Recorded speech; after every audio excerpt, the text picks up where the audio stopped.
আমি আপনাদের দোয়ায় আসলে একটা গার্লফ্রেন্ড বানাইছিলাম। সে অপু ভাই, সে গার্লফ্রেন্ড বানাইতেই পারে, তাতে আপনাদের সমস্যা কোথায়?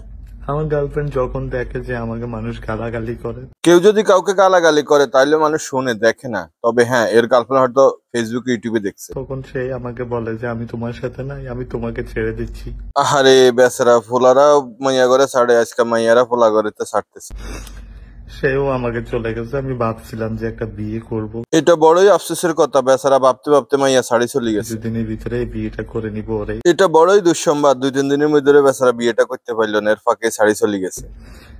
তাও আর হইলো না, আপনাদের জন্য আমি না পারলাম বিয়ে মনু ফিরি তো অনেক খাইছে, ওর বিয়া দি কি করতে, না পারবো। এখন দেশে আসছে, তোমারে কি দেশের মধ্যে নিষিদ্ধ করে রাখছেনি? তুমি দেশে যাইতে পারতে না? না কিছু করতে পারবো। এখন আমার লাইফে তো আর কিছু নাই। তোর কি দরকার? তুই হাসি দিয়ে না মরবি, তুই টিকটকে সেরা দেশ কীর্তি। আমার লাইফটা একদমই শেষ হয়ে গেছে। তোর যদি লাইফ শেষ হয়ে যায় তাহলে পাবলিকের কি? পাবলিকের কেন মাথা ব্যথা হইব? প্রিয় দর্শক, আসল কথা হচ্ছে হালা আসিল নিচে, একেবারে লোকাল জায়গা, অনেকটা ডাস্টবিনের মানিকের মতো। দেশের কিছু বুড়ি আছে না আসল মাল, সেগুলোর মতো ইন্ডিয়ান এই মাইয়ারে দচ্ছে কইতে দুবাই থেকে। মাইয়ার টিয়া দিয়ে ফুটানি ফাটানি করছে, কিছু বিজ্ঞাপন বানাইছে, হালকা কিছু টিয়া টাকা কামাইছে। মেয়েটা যখন বুঝছে এর কোনো লাইফ নেই, তখন মেয়েটা ছেড়ে চলে গেছে।